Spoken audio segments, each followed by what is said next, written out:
इधर आओ, मेरे से बात करो, मुझे अपनी समस्या समझाओ।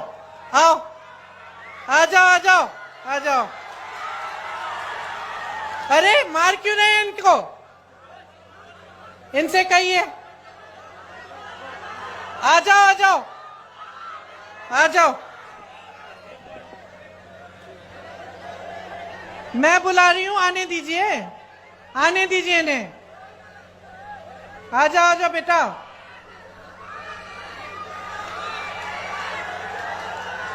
आ जाओ, शाबाश। आओ, ऊपर आओ। उसको पकड़ो मत। अरे कुछ नहीं, आने। इधर आओ। नाम क्या है तुम्हारे? आसिफ खान। ये देखो, ये है आसिफ, ये बिहार का नौजवान है। लड़ लड़ के वहां से आया मुझे अपनी समस्या बताने के लिए। ये है बिहार का नौजवान जो अपने अस्तित्व को समझता है, अपने अधिकारों को समझता है, जो लड़ता है अपने अधिकारों के लिए, जो समझ रहा है कि इसके साथ क्या हो रहा है आज।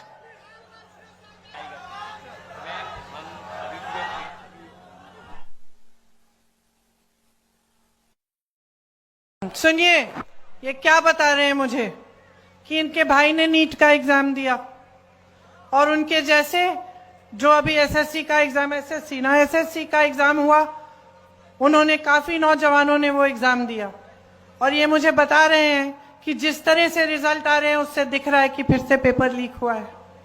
कह रहे हैं कि जब प्रदर्शन करने गए, अपने अधिकार मांगने गए, तो इनको पुलिस ने पीटा, कि प्रशासन ने दबाने की कोशिश की। जैसे यहां पे जब अपनी बात करने लगे तो आपने इनको रोका। पुलिस वाले मेरे साथी हैं, आपकी गलती नहीं है, आपकी गलती नहीं है, आप अपनी ड्यूटी कर रहे हैं। आपको बताया गया है कि आपकी ड्यूटी जनता की आवाज को दबाना है, ये बताया गया है। क्योंकि आपकी सरकार है वो ऐसी सरकार है जो जनता की आवाज सुनना नहीं चाहती है।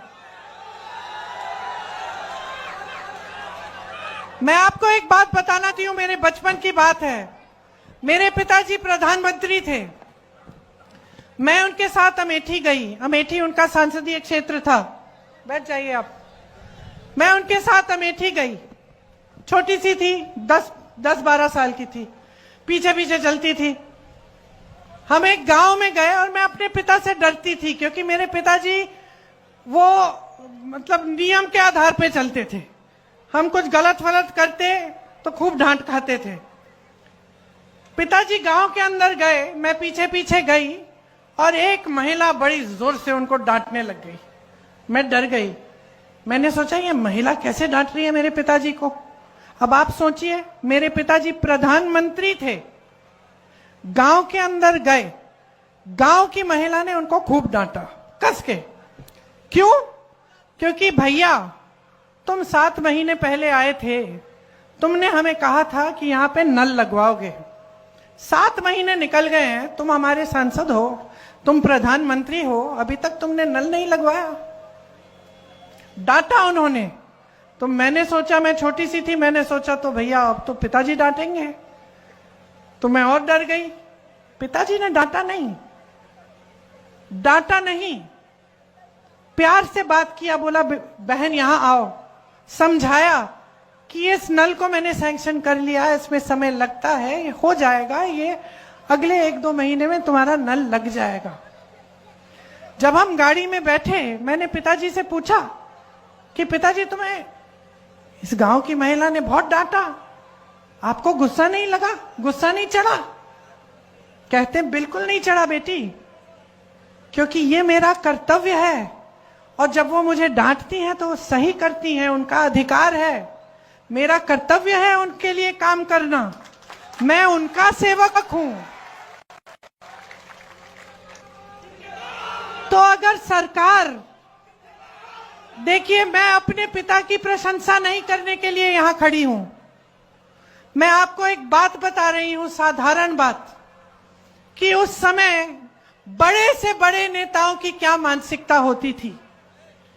अगर जनता की समस्या है, इस लड़के की कोई समस्या है, इसके साथ गलत हो रहा है, ये प्रदर्शन कर रहा है, अपना अधिकार मांग रहा है, तो ये तो हमारी लोकतंत्र की सबसे बड़ी देन है, सबसे बड़ी मजबूती है, सबसे बड़ी शक्ति है। नेता को इसके सामने झुकना चाहिए, नेता को कहना चाहिए कि हाँ, हम तुम्हारी समस्या को का समाधान करने की कोशिश करेंगे। और जब नेता ऐसा होगा, जब सरकार ऐसी होगी, तब पुलिस भी ऐसी होगी। तब पुलिस आपको पीटेगी नहीं, तब पुलिस और प्रशासन भी आपको पीटेंगे नहीं, वो करने देंगे प्रदर्शन, खड़े रहेंगे। आप अपना प्रदर्शन करेंगे, वो खड़े रहेंगे, आप प्रदर्शन करके घर चले जाएंगे। तो इनकी गलती नहीं है, ये भी अपनी ड्यूटी कर रहे हैं, क्योंकि इनकी सरकार इनको कह रही है कि जाओ दबाओ इस प्रदर्शन को। तो समझ लीजिए कि बदलाव आपको हर स्तर पर चाहिए, आपको हर स्तर पर लाना है। आपको मानसिकता का बदलाव चाहिए, आपको सरकार जैसे चलती है उसमें बदलाव चाहिए, आपको भ्रष्टाचार खत्म कराने के लिए बदलाव चाहिए, आपको विकास लाने के लिए बदलाव चाहिए, आपको अपने भविष्य को मजबूत बनाने के लिए बदलाव चाहिए। बदलाव लाइए, आपके हाथों में है, आपके ही हाथों में है। बिहार को शक्ति दीजिए।